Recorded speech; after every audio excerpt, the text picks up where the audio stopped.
नमस्कार दोस्तों, स्वागत है आपका आज के मुख्य समाचार में, जिसमें सबसे पहली और बड़ी खबर में आपको बताएंगे कि बिहार में सीटों को लेकर एनडीए में घमासान, अमित शाह की अगली यात्रा में सुलझेगी गुत्थी। जी हां दोस्तों, इसी के साथ खबर में आगे जिक्र होगा कि सुरजेवाला का बड़ा बयान, बोले धनखड़ से असहमत अधिकारों की रक्षा करने वाली परमाणु मिसाइल है न्यायिक स्वतंत्रता। खबर में आगे जिक्र होगा कि भारत अमेरिका रिश्तों पर सुप्रिया श्रीनेत ने उठाए सवाल, कहा मोदी सरकार से कोई उम्मीद मत करिए। आगे जिक्र होगा कि 19 साल बाद फिर एक साथ आ सकते हैं राज और उद्धव।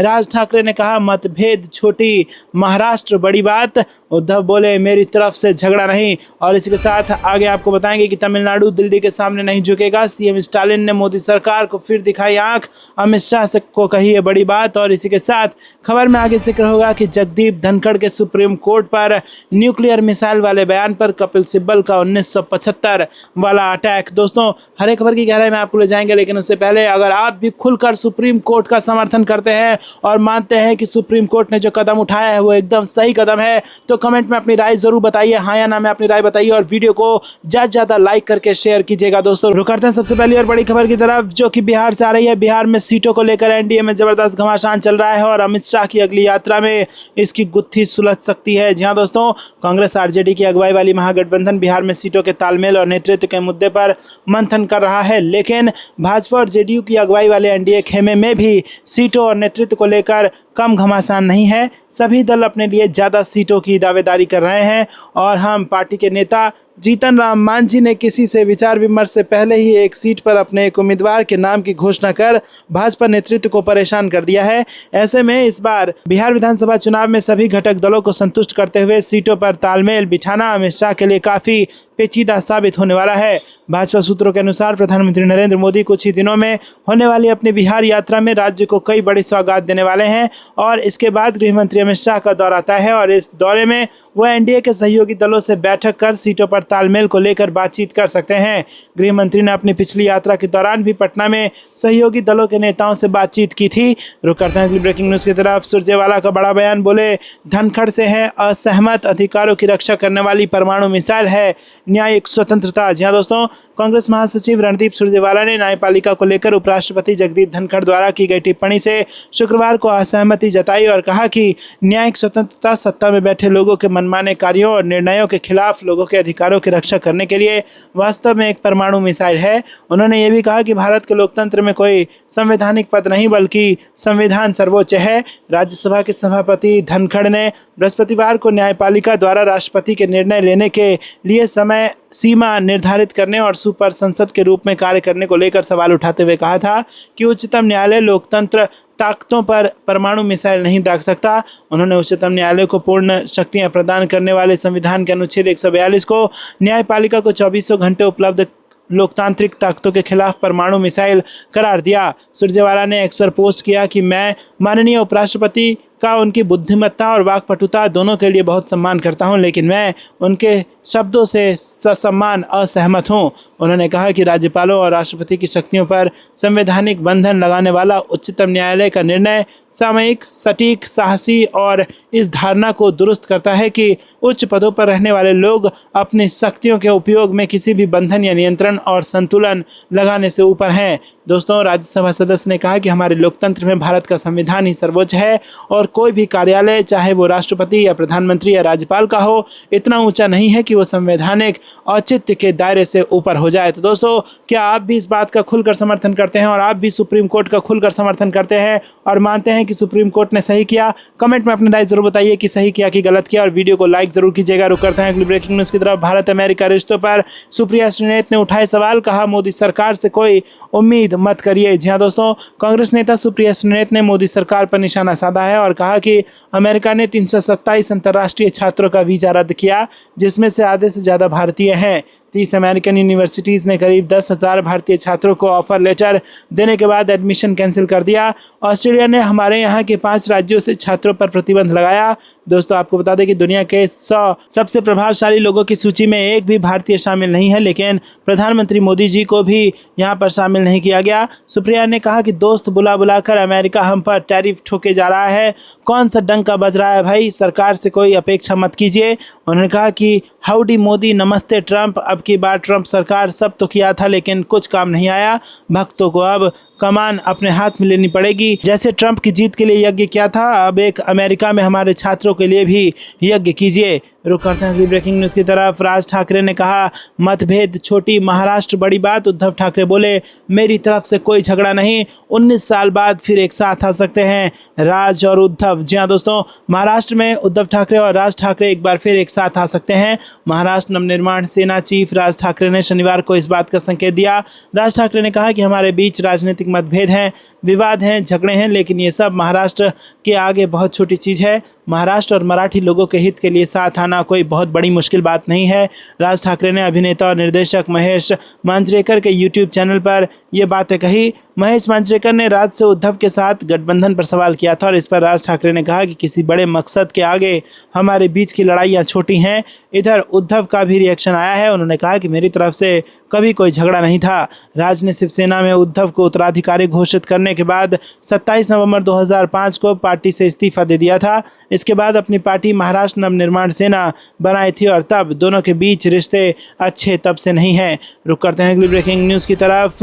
तमिलनाडु दिल्ली के सामने नहीं झुकेगा, सीएम स्टालिन ने मोदी सरकार को फिर दिखाई आंख, तो अमित शाह को कह दी ये बड़ी बात। जी दोस्तों, आपको बता दें कि स्टालिन ने एक सार्वजनिक कार्यक्रम में स्पष्ट किया कि नीट, 3 भाषा नीति, वक्फ कानून संशोधन और परिसीमन जैसे मुद्दों पर केवल उनकी पार्टी ही सक्रिय है। उन्होंने सवाल उठाया कि क्या राज्यों के अधिकारों की मांग करना गलत है। इसके साथ ही उन्होंने ये भी बताया कि तमिलनाडु केवल अपने हितों के लिए नहीं बल्कि पूरे देश के राज्यों के अधिकारों की रक्षा के लिए आवाज़ उठा रहा है। स्टालिन ने स्पष्ट किया कि केवल अमित शाह ही नहीं बल्कि कोई भी शाह तमिलनाडु पर शासन नहीं कर सकता। उन्होंने ये भी कहा कि तमिलनाडु दिल्ली के नियंत्रण से बाहर है और इसके साथ ही उन्होंने ये आश्वासन दिया कि हम आपके द्वारा स्थापित सभी कानूनी बाधाओं को समाप्त कर देंगे। दोस्तों, रुक करते हैं अगली ब्रेकिंग न्यूज़ की तरफ। जगदीप धनखड़ के सुप्रीम कोर्ट पर न्यूक्लियर मिसाइल वाले बयान पर कपिल सिब्बल का 1975 वाला अटैक। जी हाँ दोस्तों, आपको बता दें कि राज्यसभा सदस्य कपिल सिब्बल ने उपराष्ट्रपति जगदीप धनखड़ द्वारा न्यायपालिका को लेकर की गई टिप्पणी की आलोचना करते हुए शुक्रवार को कहा कि यह असंवैधानिक है और राज्यसभा के किसी सभापति को कभी भी इस तरह का राजनीतिक बयान देते नहीं देखा गया था। सिब्बल ने यह भी कहा कि लोकसभा अध्यक्ष और राज्यसभा सभापति विपक्ष और सत्तारूढ़ दल के बीच समान दूरी बनाए रखते हैं और वो पार्टी प्रवक्ता नहीं हो सकते। कपिल सिब्बल का कहना था कि आप जो कुछ भी कहते हैं वो समान दूरी बनाए रखने वाली होनी चाहिए। आप किसी पार्टी का प्रवक्ता नहीं हो सकते। मैं ये नहीं कहता कि धनखड़ हैं, लेकिन सैद्धांतिक रूप में कोई भी अध्यक्ष किसी भी पार्टी का प्रवक्ता नहीं हो सकता। अगर ऐसा लगता है तो आसन की गरिमा कम हो जाती है। रुक करते हैं अगली ब्रेकिंग न्यूज़ की तरफ। 24 अप्रैल को महागठबंधन की बड़ी बैठक से 4 दिन पहले बिहार में पहुंच रहे हैं मल्लिकार्जुन खड़गे। जहां दोस्तों, बिहार विधानसभा चुनाव की तैयारी को देखते हुए महागठबंधन की दूसरी बैठक आगामी 24 अप्रैल को पटना में होगी और इस बार ये मीटिंग कांग्रेस कार्यालय सदाकत आश्रम में प्रस्तावित है, जिसमें इंडिया ब्लॉक के कोऑर्डिनेशन कमेटी के सभी सदस्य बैठक में शामिल होंगे। बिहार विधानसभा में नेता प्रतिपक्ष तेजस्वी यादव, बिहार कांग्रेस के प्रभारी कृष्ण अल्लवरू और बिहार कांग्रेस के अध्यक्ष राजेश राम सहित वाम दलों के सभी प्रतिनिधि इस बैठक में शामिल होंगे। रुक करते हैं ब्रेकिंग न्यूज़ की तरफ। खड़गे बोले सोनिया और राहुल पर चार्जशीट और नेशनल हेराल्ड की संपत्ति जब्त करना बदले की भावना की कार्रवाई। जी हाँ दोस्तों, कांग्रेस अध्यक्ष मल्लिकार्जुन खड़गे ने पार्टी की बैठक में केंद्र सरकार पर निशाना साधते हुए कहा कि ईडी की चार्जशीट में सोनिया गांधी, राहुल गांधी का नाम और नेशनल हेराल्ड की संपत्तियां जब्त करना, ये सब बदले की भावना से किया गया है। वहीं कांग्रेस के राष्ट्रीय अध्यक्ष मल्लिकार्जुन खड़गे ने राजधानी दिल्ली के इंदिरा भवन में सभी महासचिवों, प्रभारियों और सभी फ्रंटल संगठनों के प्रमुखों की बैठक की अध्यक्षता की। इस दौरान उनके साथ कांग्रेस महासचिव के.सी. वेणुगोपाल और कांग्रेस नेता अजय माकन भी मौजूद थे। इस दौरान कांग्रेस अध्यक्ष ने सभी को संबोधित करते हुए कहा कि सभी ने देखा कैसे बड़े षड्यंत्र के तहत नेशनल हेराल्ड मामले में सीपीपी चेयरपर्सन सोनिया गांधी और लोकसभा में विपक्ष नेता राहुल गांधी का नाम चार्जशीट में डाला गया। ये लोग किसी का भी नाम डाल दे, हम डरने वाले नहीं हैं। इसके 2 दिन पहले ही नेशनल हेराल्ड की दिल्ली, लखनऊ और मुंबई की संपत्तियों को अटैच कर दिया गया। रुक करते हैं अगली ब्रेकिंग न्यूज़ की तरफ। बीएसपी सुप्रीमो मायावती ने कहा कि भाषा के प्रति नफरत अनुचित, गुड गवर्नेंस वही जो संविधान के अनुसार चले। जी हाँ दोस्तों, बहुजन समाज पार्टी की राष्ट्रीय अध्यक्ष मायावती ने आजकल चल रहे भाषा विवाद पर अपनी प्रतिक्रिया दी है। उन्होंने कहा कि भाषा के प्रति नफरत अनुचित है। भाषा मुखिया मायावती ने शनिवार को सोशल मीडिया मंच एक्स पर लिखा कि पश्चिम के महाराष्ट्र, गुजरात तथा दक्षिण भारत के कर्नाटक, तमिलनाडु और केरल में बीएसपी संगठन की गठन की तैयारी व मजबूती एवं पार्टी के जनाधार को बढ़ाने आदि पर दिल्ली में हुई बैठक में गहन समीक्षा और आगे पूरे तन मन धन से पार्टी के कार्यों को दिशा निर्देशानुसार बढ़ाने का संकल्प लिया गया। उन्होंने आगे लिखा कि जनगणना व उसके आधार पर लोकसभा सीटों का पुनः आवंटन, नई शिक्षा नीति व भाषा थोपने आदि के चलते इन राज्यों व केंद्र के बीच राजनीतिक स्वार्थ के लिए विवाद से जन व देश हित का प्रभावित होना स्वाभाविक है। गुड गवर्नेंस वही है जो पूरे देश को संविधान के हिसाब के साथ लेके चले। दोस्तों, आपको भी अगर यही लगता है कि गुड गवर्नेंस संविधान के हिसाब से चलना है तो वीडियो को लाइक जरूर कीजिएगा और ज़्यादा से ज़्यादा शेयर जरूर कीजिएगा। रुक करते हैं अगली ब्रेकिंग न्यूज़ की तरफ। वक्फ संशोधन कानून पर केंद्र सरकार का झूठ, सुप्रीम कोर्ट में हो जाएगा बेनकाब। जी हाँ दोस्तों, आपको बता दें कि कांग्रेस पार्टी ने जम्मू कश्मीर के लिए पूर्ण राज्य का दर्जा और हिमाचल प्रदेश की तरह विशेष दर्जा की मांग की है। जम्मू कश्मीर मामले के प्रभारी व कांग्रेस के महासचिव सैयद नासिर हुसैन ने शुक्रवार को ये बात कही। बता दें, कुछ हफ्ते पहले अपनी नियुक्ति के बाद वो पहली बार जम्मू की यात्रा पर पहुंचे थे। कांग्रेस नेता ने पूछा कि चुनाव हुए और लोगों ने एक मजबूत गठबंधन सरकार के लिए अपना जनादेश दिया और भाजपा को जम्मू कश्मीर की सेवा करने का जनादेश नहीं दिया गया। सरकार चुनाव से पहले किए गए वादों के अनुसार जम्मू कश्मीर को राज्य का दर्जा देने में देरी क्यों कर रही है। इसी के साथ उन्होंने कहा कि नेशनल हेराल्ड मामले में सोनिया गांधी और राहुल गांधी के खिलाफ ईडी द्वारा दर्ज मामले निराधार हैं। इसमें धन शोधन नहीं किया गया, ना ही पैसे का लेन देन हुआ है और ना ही वेतन लिया गया है। और इसी के साथ उन्होंने कहा कि वक्फ बिल, बेरोजगारी जैसे ज्वलंत मुद्दों से लोगों का ध्यान भटकाने के लिए प्रतिशोध की राजनीति है। विपक्ष संसद में सरकार पर दबाव बना रहा है और वो राहुल गांधी और सोनिया गांधी के खिलाफ पुराने मामलों को खोलकर ध्यान भटकाना चाहते हैं। रुक करते हैं अगली ब्रेकिंग न्यूज़ की तरफ। मोदी सरकार को राहुल गांधी ने दी चेतावनी, बोले हम किसी और मिट्टी के बने हैं, सत्ता में आए तो ईडी की होगी जांच। जी हाँ दोस्तों, आपको बता दें कि नेता प्रतिपक्ष राहुल गांधी ने एक बार फिर मोदी को लपेटे में लिया है। गुजरात में एक सभा को संबोधित करते हुए कांग्रेस नेता राहुल गांधी ने ईडी के दुरुपयोग करने का गंभीर आरोप लगाया। ध्यान देने वाली बात यह भी रही कि राहुल गांधी ने कहा कि अगर एक दिन कांग्रेस सत्ता में आई तो ईडी जैसी एजेंसियों के खिलाफ कड़ी कार्रवाई की जाएगी। अक्सर प्रधानमंत्री मोदी खुद को किसी और मिट्टी का बना पाए जाते हैं। ऐसे में अब नेता प्रतिपक्ष राहुल गांधी ने भी उसी अंदाज में जवाब देते हुए कहा कि हम भी किसी और ही मिट्टी के बने हैं, हमें डराकर नहीं रोका जा सकता। राहुल गांधी ने यह भी कहा कि सोनिया गांधी को जेल भेजने की कोशिश कर सरकार उन्हें दबाना चाहती है, लेकिन कांग्रेस डरने वाली नहीं है। नेशनल हेराल्ड केस और रॉबर्ट वाड्रा से जुड़े मामले को लेकर कांग्रेस नेता राहुल गांधी एक बार फिर मोदी सरकार पर उन्होंने तीखा हमला बोलते हुए वो नजर आए और कहा कि ये सभी पुराने मामले बार बार उछाले जा रहे हैं ताकि कांग्रेस को बदनाम किया जा सके और विपक्ष की आवाज़ को दबाया जा सके। रुक करते हैं अगली ब्रेकिंग न्यूज़ की तरफ। हिंदू हैं लेकिन हिंदी नहीं, महाराष्ट्र में त्रिभाषा फार्मूले पर मचा बवाल, राज ठाकरे ने दी चेतावनी। जी हाँ दोस्तों, महाराष्ट्र के मुख्यमंत्री देवेंद्र फडणवीस ने हाल ही में अन्य राज्यों में केंद्र सरकार की त्रिभाषा को चल रहे विरोध के बीच बड़ा फैसला सुनाया। सीएम देवेंद्र फडणवीस ने महाराष्ट्र में कक्षा 1 से 5 तक तीसरी भाषा के रूप में हिंदी को अनिवार्य कर दिया है। त्रिभाषा फार्मूला शैक्षणिक सत्र 2025-26 बैच के नए पाठ्यक्रम से लागू कर दिया गया है, जिसके तहत मराठी, अंग्रेजी के अलावा अब हिंदी भी पढ़ाई जाएगी। और इस नियम को महाराष्ट्र शिक्षा विभाग ने राष्ट्रीय शिक्षा नीति 2020 के तहत किया है। तीसरी भाषा के रूप में हिंदी को लागू किए जाने का महाराष्ट्र में विरोध शुरू हो चुका है। महाराष्ट्र की नवनिर्माण सेना प्रमुख राज ठाकरे ने इसकी आलोचना करते हुए इसका विरोध किया है। रुक करते हैं अगली ब्रेकिंग न्यूज़ की तरफ। अमित शाह ने दंगे कराने की साजिश रची, मुर्शिदाबाद हिंसा को लेकर टीएमसी सांसद कल्याण बनर्जी का बड़ा आरोप। जी हाँ दोस्तों, केंद्र सरकार द्वारा लागू किए गए वक्फ संशोधन विधेयक के विरोध में पिछले दिनों पश्चिम बंगाल के मुर्शिदाबाद में जमकर हिंसा हुई, जिसके बाद से भाजपा समेत अन्य दल पश्चिम बंगाल की ममता सरकार पर हमलावर हैं और राज्य में राष्ट्रपति शासन लगाने की मांग कर रहे हैं। हालांकि यह मामला अब हाई कोर्ट पहुंच चुका है और मुर्शिदाबाद में हुई हिंसा के मामले में कोर्ट सुनवाई कर रही है। और इस सब के बीच पश्चिम बंगाल की सत्तारूढ़ तृणमूल पार्टी के सांसद कल्याण बनर्जी ने शुक्रवार को बड़ा बयान दिया है। टीएमसी सांसद कल्याण बनर्जी ने कहा कि भाजपा 2019 से पश्चिम बंगाल में राष्ट्रपति शासन की मांग कर रही है और ये कोई नई मांग नहीं है कि हम इस मांग को कोई महत्व नहीं देते। उन्होंने कहा कि पश्चिम बंगाल हिंसा का मामला फिलहाल हाई कोर्ट में चल रहा है। हाई कोर्ट पश्चिम बंगाल सरकार द्वारा उठाए गए कदमों से संतुष्ट है। रुक करते हैं अगली ब्रेकिंग न्यूज़ की तरफ। महिला की बात कांग्रेस के साथ 20 से 31 अप्रैल तक चलेगा अभियान, घोषणा नहीं, न्याय पत्र तैयार। जी हाँ दोस्तों, आपको बता दें कि यहाँ पर बिहार विधानसभा चुनाव के पहले कांग्रेस ने महिलाओं को अपनी पार्टी से जोड़ने की मुहिम शुरू कर दी है। शुक्रवार को कांग्रेस कार्यालय में महिला कांग्रेस की राष्ट्रीय अध्यक्ष अलका लांबा, बिहार कांग्रेस प्रदेश अध्यक्ष राजेश कुमार, विधायक दल के नेता शकील अहमद खान, मदन मोहन झा, विधायक प्रतिमा दास आदि ने चर्चा महिला की बात कांग्रेस के साथ का पोस्टर जारी किया। इसी के साथ इस दौरान आयोजित प्रेस कॉन्फ्रेंस में महिला कांग्रेस की राष्ट्रीय अध्यक्ष अलका लांबा ने कहा कि महिला की बात कांग्रेस के साथ नामक यह अभियान 20 अप्रैल से 31 अप्रैल तक चलेगा। उन्होंने कहा कि बिहार को लेकर हम लोग घोषणा नहीं न्याय पत्र यात्रा कर रहे हैं और इसी क्रम में महिला की बात कांग्रेस के साथ कार्यक्रम की शुरुआत होने जा रही है। 20 अप्रैल को इसकी शुरुआत होगी और हर पंचायत और प्रखंड में ये बैठक होगी और इसके तहत हम लोग तमाम आधी आबादी में मिलेंगे और चर्चा करेंगे। इसके तहत हर पंचायत और प्रखंड में महिला संवाद शिविर आयोजित किए जाएंगे, जहां आंगनवाड़ी सेविकाएं, सहायिकाएं, जीविका दीदियां, रसोइया महिलाएं और समाज की अन्य महिलाएं भाग लेंगी। लांबा ने कहा कि हम सिर्फ घोषणा नहीं कर रहे हैं बल्कि एक न्याय पत्र तैयार कर रहे हैं जिसमें महिलाओं की समस्याएं और उनके समाधान दर्ज होंगे। रुक करते हैं अगली ब्रेकिंग न्यूज़ की तरफ। चुनाव आयोग को 3 हफ्ता में देना होगा जवाब, 21 जुलाई को होगी सुनवाई। जी हाँ दोस्तों, आपको बता दें कि सुप्रीम कोर्ट ने 1961 के चुनाव नियमों में हुए हालिया संशोधन को चुनौती देने वाली कांग्रेस महासचिव जयराम रमेश और अन्य की याचिकाओं पर जवाब देने के लिए गुरुवार को चुनाव आयोग को 3 सप्ताह का समय और दिया है।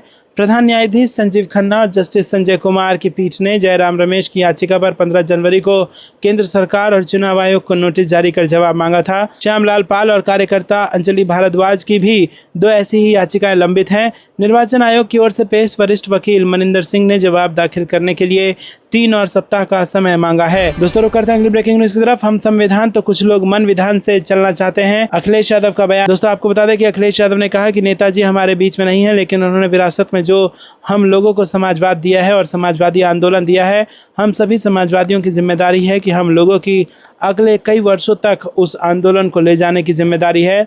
उन्होंने कहा कि उत्तर प्रदेश को एक्सप्रेसवे हमने दिए। समाजवादी पार्टी की सरकार ने 21 महीने में 323 किलोमीटर का 6 लेन एक्सप्रेसवे बनाकर दिखाया और देश का वो पहला एक्सप्रेसवे जिस पर आपातकालीन स्थिति में बड़े से बड़ा एयरक्राफ्ट उतार सकते हैं। जिस दिन उद्घाटन हुआ था सुखोई मिराज उतरा और हरक्यूलिस जैसा विमान भी पूर्वांचल एक्सप्रेसवे पर उतरा। रुक करते हैं अगली ब्रेकिंग न्यूज़ की तरफ। क्या न्यायपालिका सुपर संसद की तरह काम कर रही है? धनखड़ के सवालों के हैं कई मायने। जी हाँ दोस्तों, जुडिशियल ओवररीच, जुडिशियल एक्टिविज्म पर गहरी क्षुब्धता जताते हुए भारत के उपराष्ट्रपति जगदीप धनखड़ ने भारत को विवादों का वो पेंडोरा बॉक्स खोल दिया है जिस पर भारतीय गणराज्य की लोकतांत्रिक बुनियाद टिकी हुई है। भारत का संविधान कार्यपालिका, विधायिका और न्यायपालिका के बीच शक्तियों का बंटवारा करता है और 3 अंगों के बीच नियंत्रण और संतुलन की व्यवस्था बनी है। इसी के साथ आपको बता दें कि धनखड़ ने गुरुवार को विधायिका और न्यायपालिका की शक्तियों और दायित्वों पर ऐसा रोषपूर्ण भाषण दिया कि सत्ता के गलियारे से लेकर न्यायपालिका की चैम्बर तक में एक डिबेट शुरू हो गई है। धनखड़ के भाषण का मुख्य तर्क यह है कि न्यायपालिका को अपनी संवैधानिक सीमाओं का पालन करना चाहिए और लोकतांत्रिक संस्थाओं की स्वायत्तता का सम्मान करना चाहिए। हालांकि सुप्रीम कोर्ट का दृष्टिकोण यह है कि वो संवैधानिकता और न्याय सुनिश्चित करने के लिए हस्तक्षेप कर सकता है। ये विवाद न केवल कानूनी बल्कि राजनीतिक और सामाजिक दृष्टिकोण से भी महत्वपूर्ण है, क्योंकि ये भारत के लोकतंत्र की मजबूती और संतुलन पर सवाल उठाता है। सुप्रीम कोर्ट ने 8 अप्रैल 2025 को तमिलनाडु सरकार बनाम राज्यपाल मामले में एक ऐतिहासिक फैसला दिया था और इस फैसले में कोर्ट ने कहा कि अगर राज्यपाल किसी विधेयक को राष्ट्रपति के विचार के लिए भेजते हैं तो राष्ट्रपति को 3 महीने के भीतर उस पर फैसला लेना होगा और अगर विधेयक की संवैधानिकता पर सवाल हो तो राष्ट्रपति को संविधान के अनुच्छेद 143 के तहत सुप्रीम कोर्ट से सलाह लेनी चाहिए। सुप्रीम कोर्ट ने कहा कि अनुच्छेद 201 के अनुसार जब कोई विधेयक राज्यपाल द्वारा राष्ट्रपति के पास भेजा जाता है तो राष्ट्रपति को या तो उस पर सहमति देनी होती है या असहमति जतानी होती है। हालांकि संविधान ने इस प्रक्रिया के लिए कोई समय सीमा तय नहीं की है। सुप्रीम कोर्ट की जस्टिस जे.बी. पारदीवाला और जस्टिस आर. महादेवन की बेंच ने कहा था कि कानून की ये स्थिति स्थापित है कि यदि किसी प्रावधान में कोई समय सीमा निर्दिष्ट नहीं है तब भी वो शक्ति एक उचित समय के भीतर प्रयोग की जानी चाहिए। बेंच ने निर्देश दिया था कि हम ये निर्धारित करते हैं कि राज्यपाल द्वारा विचारार्थ भेजे गए विधेयकों पर राष्ट्रपति को उस संदर्भ की प्राप्ति की तिथि से 3 महीने के भीतर निर्णय लेना जरूरी है। तो दोस्तों आपको क्या कुछ लगता है कमेंट में ज़रूर बताइए। वीडियो को लाइक नहीं किया तो लाइक ज़रूर कीजिएगा और हमें कमेंट में ये बताइए क्या जो सुप्रीम कोर्ट का ये फैसला है ये आप इस पर सहमत हैं? कमेंट में अपनी राय जरूर बताइएगा। सुप्रीम कोर्ट की ये टिप्पणी भारत के सत्ता के संवैधानिक प्रमुख राष्ट्रपति के अधिकारों में दखल माना गया है और केंद्र सरकार ने सुप्रीम कोर्ट के इस बयान को चुनौती देने का फैसला कर लिया है। जय हिंद, जय भारत। कोर्ट ने वक्फ कानून पर केंद्र को जवाब दाखिल करने के लिए 7 दिन का समय दिया है और तब तक डी नोटिफिकेशन और नई नियुक्तियों पर रोक लगा दी है। जी हाँ दोस्तों, वक्फ संशोधन कानून को चुनौती देने वाली याचिकाओं पर दूसरे दिन सुनवाई करते हुए सुप्रीम कोर्ट ने अंतरिम आदेश दिया है। अंतरिम आदेश के मुताबिक सरकार को जवाब दाखिल करने के लिए 7 दिन का समय मिला है। सरकार के जवाब दाखिल करने तक वक्फ संपत्ति यथास्थिति बनी रहेगी और इस दौरान डी नोटिफिकेशन और नई नियुक्तियों पर भी रोक रहेगी। कोर्ट के अंतरिम आदेश में कई और बातें सामने आई हैं और इसके मुताबिक कोई भी कलेक्टर वक्फ की संपत्ति पर फिलहाल कोई फैसला नहीं ले सकता है। वक्फ बाय यूज़र के प्रावधान अभी नहीं बदलेंगे और मामले में अगली सुनवाई 5 मई को होगी। सुनवाई के दौरान सुप्रीम कोर्ट ने सॉलिसिटर जनरल के इस बयान को रिकॉर्ड में लिया कि केंद्र 7 दिनों के भीतर जवाब देगा। सुप्रीम कोर्ट ने कहा कि सॉलिसिटर जनरल ने कोर्ट को आश्वासन दिया कि काउंसिल और बोर्ड को कोई नियुक्ति नहीं की जाएगी।